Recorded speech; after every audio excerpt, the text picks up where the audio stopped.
Hello friends, इस video में आप जानेंगे कि सी लैंग्वेज का बेसिक स्ट्रक्चर कैसा होता है और एक सी प्रोग्राम को आसान तरीके से कैसे बनाया जा सकता है।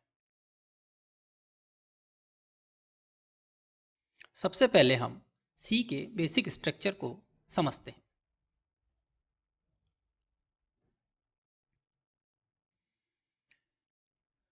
किसी भी सी प्रोग्राम को डिफरेंट सेक्शंस में बांटा गया है।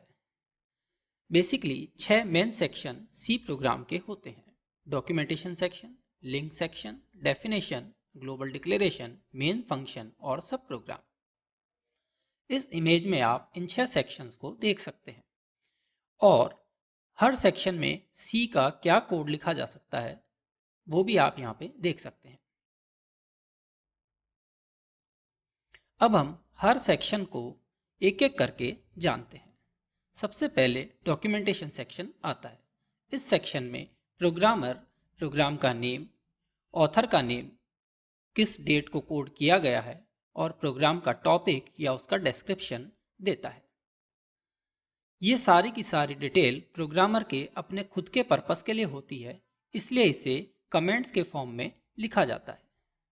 आप यहाँ देख सकते हैं कि फाइल का नेम, ऑथर का नेम, डेट और प्रोग्राम का टॉपिक कमेंट्स के फॉर्म में शो किया गया है। रन टाइम पे इन कमेंट्स को कंपाइलर इग्नोर कर देता है। दूसरा सेक्शन लिंक सेक्शन होता है, जहां पे उन हेडर फाइल्स को ऐड किया जाता है जो हम अपने सी के प्रोग्राम में यूज में लेते हैं। Header file built in functions यानी बने बनाए फंक्शंस का ग्रुप होता है। ये हेडर फाइल्स हम अपने आवश्यकता के अनुसार अपने सी के प्रोग्राम में हैश इंक्लूड प्री प्रोसेसर के द्वारा ऐड कर सकते हैं। For example stdio.h conio.h inbuilt header file है, जिसे हैश इंक्लूड stdio.h स्टेटमेंट के द्वारा प्रोग्राम में इंक्लूड किया जाता है। इन्हें एंगल ब्रैकेट्स कहते हैं। अगला सेक्शन डेफिनेशन सेक्शन होता है। यहाँ पर हम डिफरेंट कॉन्स्टेंट्स को डिफाइन करते हैं जिन्हें हम प्रोग्राम में काम में लेंगे। इसके लिए कीवर्ड डिफाइन काम में लिया जाता है। फॉर एग्जाम्पल हैश डिफाइन पाई 3.14 या hash define max marks 100। Generally जो कॉन्स्टेंट्स हैं जो हैश डिफाइन से दिए गए हैं उन्हें कैपिटल लेटर्स में लिखा जाता है। ग्लोबल डिक्लेरेशन सेक्शन में ग्लोबल वेरिएबल्स को डिक्लेयर किया जाता है। हम यहाँ पे यूजर डिफाइंड फंक्शंस को भी डिक्लेयर कर सकते हैं। ग्लोबल वेरिएबल्स वो वेरिएबल्स होते हैं जिन्हें सी के प्रोग्राम का कोई भी मॉड्यूल काम में ले सकता है।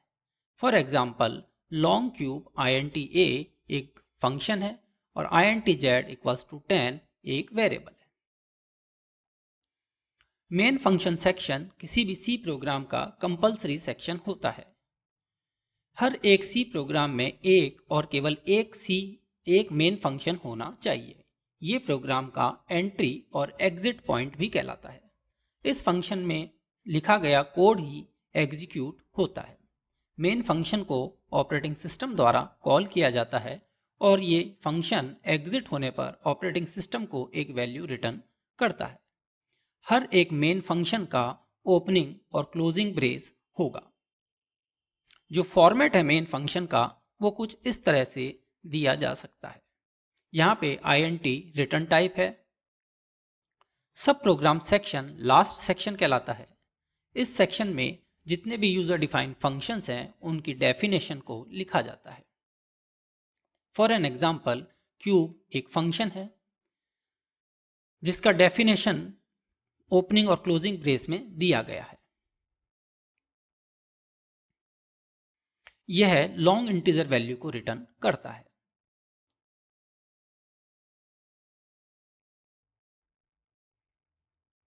फाइनली कुछ रूल्स को हमें याद रखना चाहिए। पहला, हर सी प्रोग्राम में एक मेन फंक्शन होना चाहिए। हर स्टेटमेंट का एंड सेमीकोलन से होना चाहिए। सी एक केस सेंसिटिव लैंग्वेज है, इसलिए लोअर केस लेटर और अपर केस लेटर दोनों अलग अलग माने जाते हैं। ओपनिंग और क्लोजिंग ब्रेसेस को ब्लॉक स्टेटमेंट्स यानी कि लूपिंग, ब्रांचिंग और फंक्शन के लिए यूज में लिया जाना चाहिए। प्री डिफाइंड फंक्शंस के लिए सी लैंग्वेज के अंदर हेडर फाइल्स दी गई हैं जिन्हें प्रोग्राम में इंक्लूड किया जाना चाहिए। अब हम प्रोग्रामिंग सीरीज का फर्स्ट पार्ट समझेंगे। हम इस पार्ट में प्रोग्रामिंग को बिल्कुल इनिशियल वे से या बिल्कुल शुरू से कैसे बनाया जाए और कैसे प्रोग्राम समझा जाए उसको यहाँ पे हम देखते हैं। सबसे पहले कैसे सी का प्रोग्राम लिखा जाएगा, कंपाइल किया जाएगा और रन किया जाएगा, उसका प्रोसेस भी यहाँ पे पूरा दिया गया है। सी एक मिडिल लेवल लैंग्वेज है और इसे अपने प्रोग्राम को एग्जीक्यूटेबल कोड में कन्वर्ट करने के लिए एक कंपाइलर की आवश्यकता होती है। कंपाइलर जो सोर्स कोड है उसके एरर्स को चेक करता है और अगर सोर्स कोड एरर फ्री है तो मशीन कोड या ऑब्जेक्ट कोड में उसे कन्वर्ट कर देता है। इस पूरे कन्वर्जन के लिए 4 स्टेजेस काम में आती हैं। पहला प्री प्रोसेसिंग, दूसरा कंपाइलेशन, थर्ड असेंबली और चौथा linking. Pre processing first phase होती है जिसमें सोर्स कोड को पास किया जाता है। ये फेज कमेंट्स को हटा देती है, मैक्रोस को एक्सपेंड कर देती है और जो हेडर फाइल्स है जो इंक्लूड की गई हैं उन्हें भी एक्सपेंड कर देती है। सोर्स कोड को .c एक्सटेंशन के द्वारा सेव किया जाता है। जब ये सोर्स कोड प्री प्रोसेसर के पास भेजा जाता है तो वो सभी कमेंट्स को जो प्रोग्राम में है उसे हटा देगा। जो हेडर फाइल्स है जैसे stdio.h या conio.h उसके कंटेंट्स को प्रोग्राम के साथ इंक्लूड कर देगा और जो मैक्रोज हैं उसको एक्सपेंड कर देगा।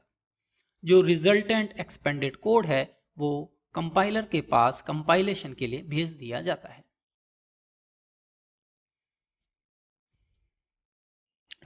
सेकेंड फेज में कंपाइलर इस एक्सपेंडेड कोड को असेंबली कोड में कन्वर्ट कर देता है।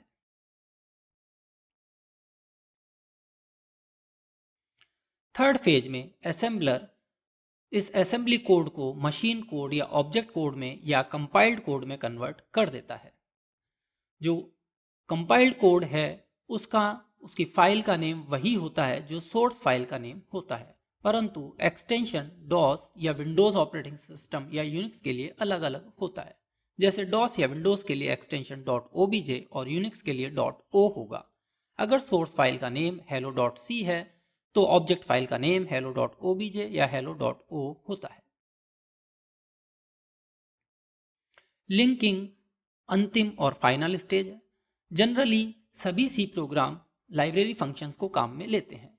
यह लाइब्रेरी फंक्शंस प्री कंपाइल्ड होते हैं और इनका ऑब्जेक्ट कोड .lib या .a एक्सटेंशन वाली फाइल के अंदर स्टोर होता है।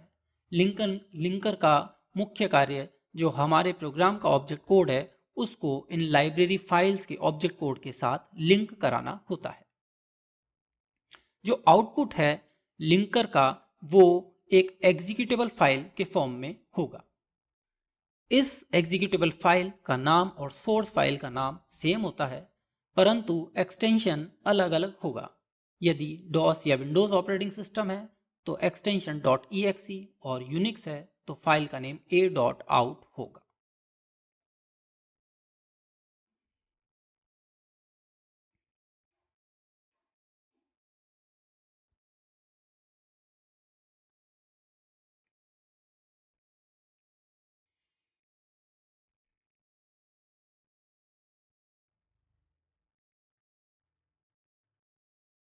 अतः हम कह सकते हैं कि लिंकर का कार्य क्या है? हमारे प्रोग्राम के ऑब्जेक्ट कोड को लाइब्रेरी फाइल्स के ऑब्जेक्ट कोड के साथ लिंक करना।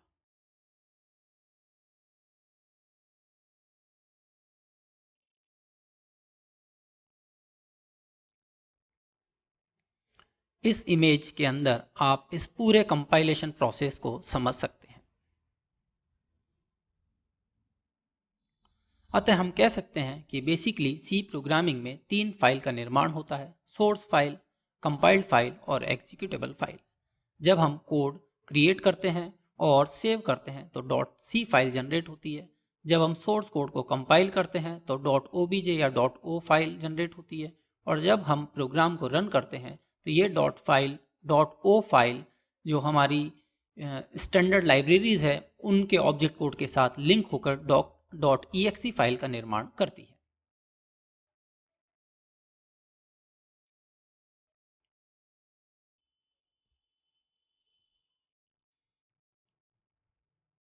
टर्बो C++ सॉफ्टवेयर में प्रोग्राम को कंपाइल करने के लिए Alt F9 और प्रोग्राम को रन करने के लिए Ctrl F9 शॉर्टकट की यूज में ली जाती है। यह शॉर्टकट कीज C के डिफरेंट IDEs या सॉफ्टवेयर्स के लिए अलग अलग हो सकती है। C के प्रोग्राम को बनाने के लिए हम VS कोड या कोड ब्लॉक सॉफ्टवेयर को भी काम में ले सकते हैं।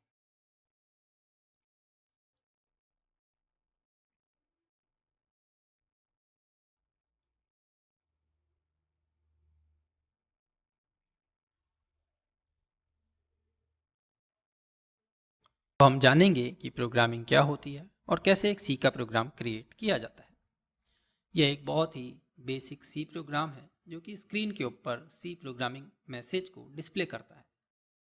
फर्स्ट लाइन हेडर फाइल को इंक्लूड करने के लिए लिखी गई है। stdio.h हेडर फाइल को इनपुट आउटपुट फंक्शंस scanf और printf को यूज में लेने के लिए लिखा जाता है।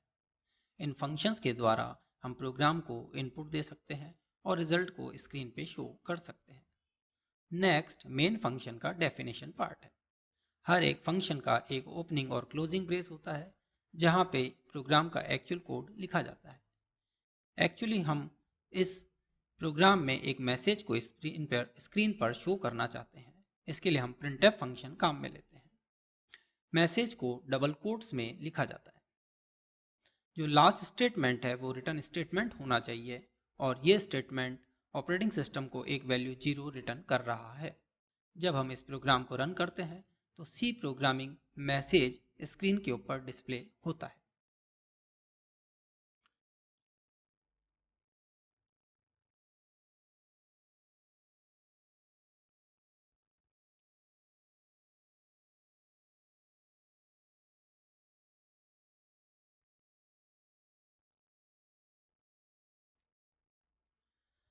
हम प्रोग्रामिंग को स्टार्ट करने से पहले कुछ पॉइंट्स को रिव्यू करते हैं।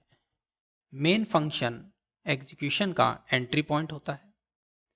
इसे ऑपरेटिंग सिस्टम के द्वारा कॉल किया जाता है और इसके एग्जिट होने पर मेन फंक्शन ऑपरेटिंग सिस्टम को एक वैल्यू रिटर्न करता है।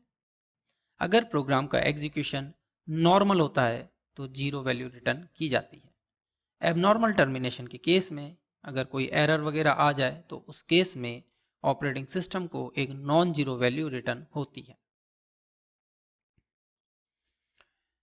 Main function default integer value को रिटर्न करता है। रिटर्न जीरो स्टेटमेंट में जीरो वैल्यू ऑपरेटिंग सिस्टम को रिटर्न होगी। यह स्टेटमेंट मेन फंक्शन की अंतिम स्टेटमेंट होनी चाहिए। अगर हम कोई भी वैल्यू रिटर्न नहीं करना चाहें तो हमें void main लिखना चाहिए।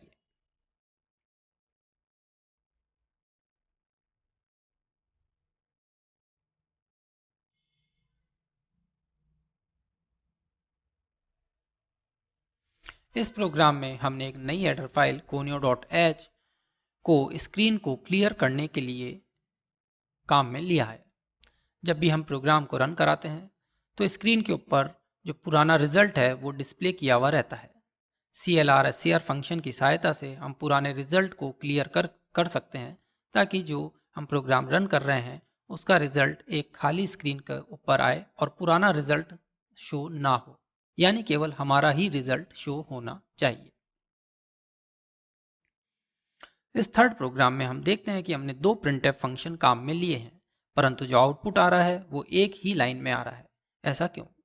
इसका कारण है कि जब फर्स्ट मैसेज printf के द्वारा स्क्रीन के ऊपर शो होता है तो जो कर्सर है वो इस मैसेज के अंतिम कैरेक्टर के आगे ही प्लेस हो जाता है। अतः जब नया printf स्टेटमेंट एग्जीक्यूट होता है तो वो मैसेज उस कर्सर पोजीशन से ही आगे प्रिंट होगा।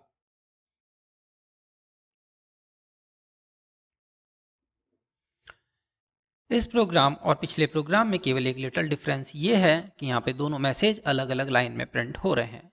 इसका कारण है कि printf के साथ न्यू लाइन कैरेक्टर /n को यूज में लेना। यह कर्सर को अगली लाइन में भेज देता है।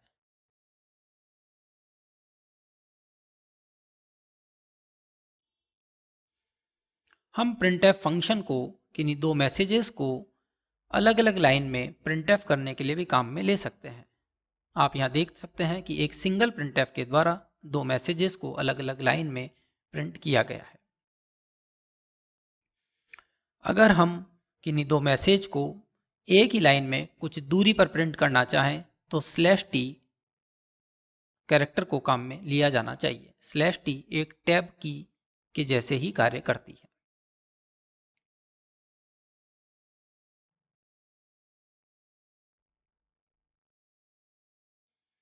इस प्रोग्राम में हम देखते हैं कि हमने कुछ वैल्यू को किसी वेरिएबल में स्टोर किया है और फिर हम उसको स्क्रीन के ऊपर डिस्प्ले करते हैं। इसके लिए सबसे पहले हमें एक वेरिएबल को बनाना होगा, उसे एक नाम देना होगा और एक डेटा टाइप देनी होगी। int num स्टेटमेंट के द्वारा num एक वेरिएबल इंटीजर टाइप का बनेगा। फिर हम इसमें एक वैल्यू डालते हैं num = 10 स्टेटमेंट के द्वारा। इसको प्रिंट करने के लिए printf स्टेटमेंट की जरूरत होगी। इंटीजर को प्रिंट करने के लिए %d फॉर्मेट स्पेसिफायर को यूज में लिया जाता है।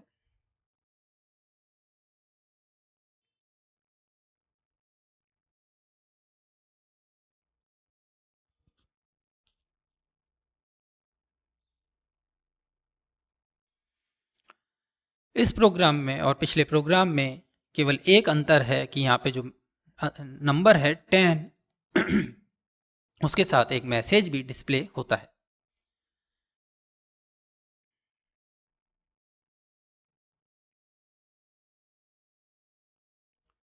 इस प्रोग्राम और पिछले प्रोग्राम में फिर केवल एक अंतर है कि यहाँ पे जो मैसेज है और जो नंबर है 10 वो अलग अलग लाइन में शो हो रहा है। इसका कारण है कि हमने फर्स्ट printf के साथ न्यू लाइन कैरेक्टर /n को यूज में लिया है।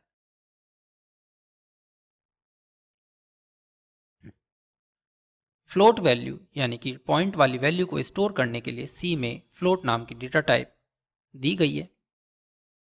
इसके लिए फॉर्मेट स्पेसिफायर %f को काम में लिया जाता है।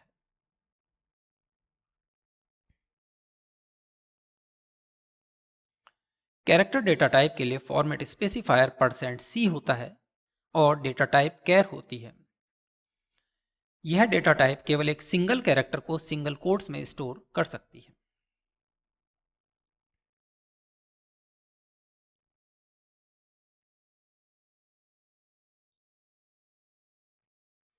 इस प्रोग्राम में हमने दो अलग अलग इंटीजर वेरिएबल को क्रिएट किया है और उनमें वैल्यू असाइन की है। यहाँ हम एक सिंगल printf स्टेटमेंट के द्वारा इन दोनों का सम करके रिजल्ट को स्क्रीन के ऊपर शो कर रहे हैं।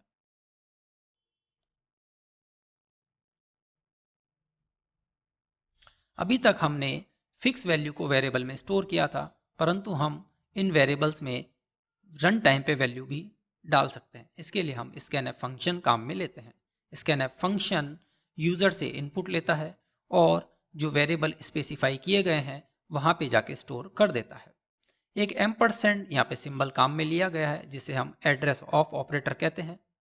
जो भी वैल्यू हम रन टाइम पे देते हैं वो इन वेरिएबल के एड्रेस पे जाके ही स्टोर हो जाती है। %n1 को एड्रेस ऑफ n1 पढ़ा जाना चाहिए।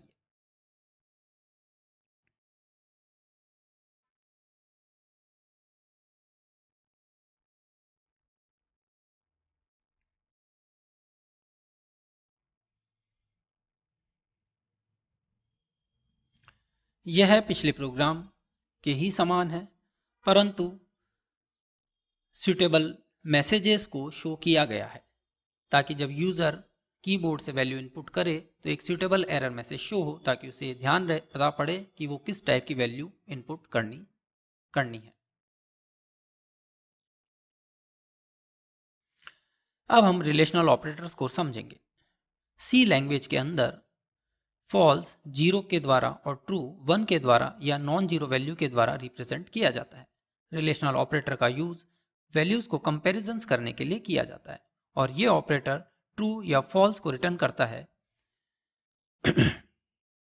फर्स्ट printf स्टेटमेंट में आप देख सकते हैं कि n1 > n2 का रिजल्ट 1 है क्योंकि 10 5 से बड़ा है, जबकि फोर्थ प्रिंटफ स्टेटमेंट में n1 less than equals to n2 0 return करता है क्योंकि n1 ना तो n2 से छोटा है ना ही वो बराबर है।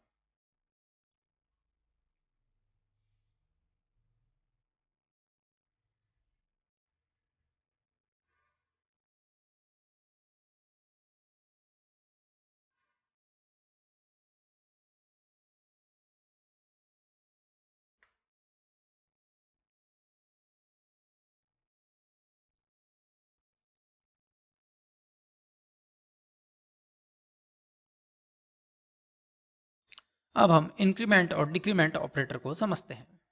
प्लस प्लस या माइनस माइनस को इंक्रीमेंट डिक्रीमेंट ऑपरेटर कहा जाता है, जो कि वैल्यू को 1 से बढ़ा देता है या 1 से घटा देता है।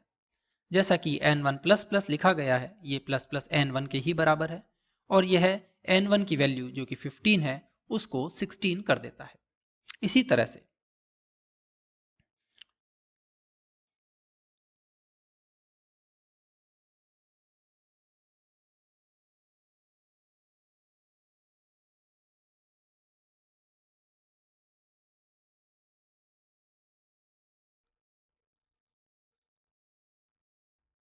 इस प्रोग्राम में n1 माइनस माइनस को हम काम में ले रहे हैं, या माइनस माइनस डिक्रीमेंट ऑपरेटर है, और n1 माइनस माइनस या माइनस माइनस n1 दोनों इक्वल स्टेटमेंट होती हैं। अगर n1 की वैल्यू 8 है तो n1 माइनस माइनस या माइनस माइनस n1 की वैल्यू को 7 कर देगा। प्लस प्लस n1 को प्री इंक्रीमेंट और n1 प्लस प्लस को पोस्ट इंक्रीमेंट कहा जाता है। हम यहाँ पे इन एक्सप्रेशन को एक वेरिएबल नम में असाइन कर रहे हैं, तो ये जो नम की वैल्यू है ये डिफर होगी, यानी कि अलग अलग होगी। For example num equals to n1 plus plus statement num equals to n1 and then n1 equals to n1 plus 1 के बराबर होती है। इसलिए यदि n1 की वैल्यू 9 है तो num equals to n1 plus plus के एग्जीक्यूट होने पर num की वैल्यू 9 ही रहेगी, जबकि n1 की वैल्यू 10 हो जाती है। परंतु यदि num equals to plus plus n1 है तो यह n1 is equal to n1 plus 1 and then num is equal to n1 के बराबर होगा। अतः यदि n1 की वैल्यू 9 है तो num equals to plus plus n1 के एग्जीक्यूशन होने के बाद n1 और num दोनों की वैल्यू 10 हो जाएगी। इन दोनों ही केसेस में हम देख सकते हैं कि n1 प्लस प्लस या प्लस प्लस n1 सेम है, जबकि num की वैल्यू डिफर करती है, यानी कि अलग अलग होती है। अब हम शॉर्ट एंड ऑपरेटर्स को समझते हैं। शॉर्ट एंड ऑपरेटर किसी एक्सप्रेशन को वेरिएबल में असाइन करने का एक शॉर्टर वे कहलाता है। Plus equals to, minus equals to, multiplication equals to, ये कुछ शॉर्ट एंड ऑपरेटर्स हैं। इनको और ढंग से समझने के लिए आप ऑपरेटर्स इन सी का वीडियो देख सकते हैं। यहाँ एग्जाम्पल में n1 plus equals to a minus 5 लिखा गया है। यहाँ पे प्लस इक्वल्स टू एक शॉर्ट एंड ऑपरेटर है, और यह n1 equals to n1 plus a minus 5 expression के बराबर होता है।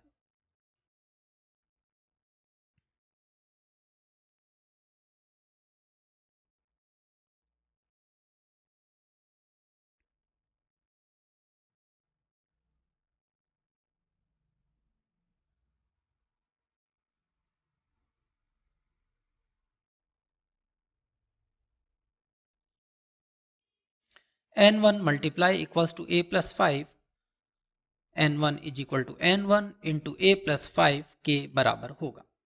यहाँ पे मल्टीप्लाई इक्वल्स टू एक शॉर्ट एंड ऑपरेटर है।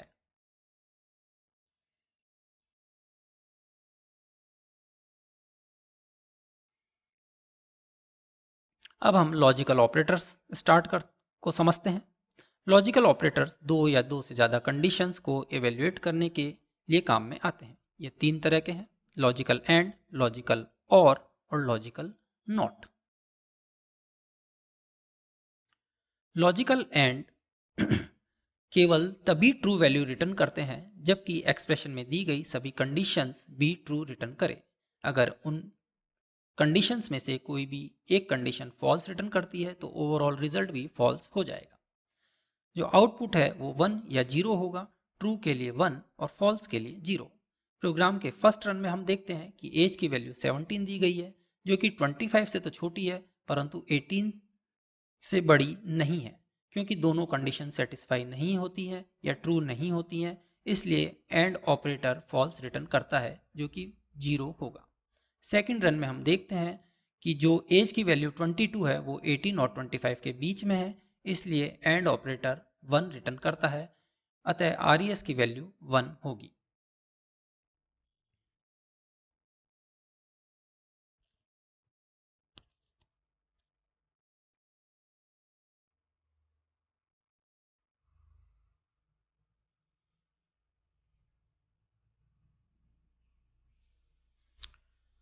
लॉजिकल और ऑपरेटर ट्रू वैल्यू तब रिटर्न करेगा अगर एक्सप्रेशन में दी गई कोई भी एक कंडीशन ट्रू है। अतः हम कह सकते हैं कि लॉजिकल एंड या लॉजिकल और ऑपरेटर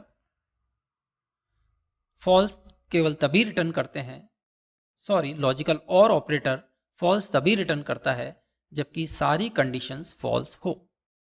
इस एग्जाम्पल को आप एनालाइज करके देख सकते हैं कि RES की वैल्यू 1 होगी और RES की वैल्यू 2 होगी।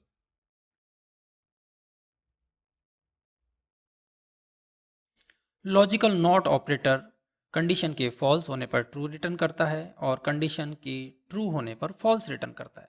इस एग्जाम्पल में आप देखते हैं कि x की वैल्यू 10 है, 10 एक नॉन जीरो वैल्यू है और C में नॉन जीरो वैल्यू ट्रू होती है। अतः नॉट ऑफ x यानी कि नॉट ऑपरेटर इस एक्सप्रेशन को अपोजिट कर देता है या नेगेट्स कर देता है या रिवर्स कर देता है और वैल्यू फॉल्स रिटर्न होती है, जो कि 0 के बराबर होगी। इस प्रोग्राम में हमने एक फंक्शन getch को काम में लिया है, जो कि यूजर को ये फैसिलिटी देता है कि वो बिना Alt F5 की को प्रेस किए रिजल्ट को देख सके। इस फंक्शन को और विस्तार से समझने के लिए आपको input output functions in C वाला वीडियो देखना चाहिए।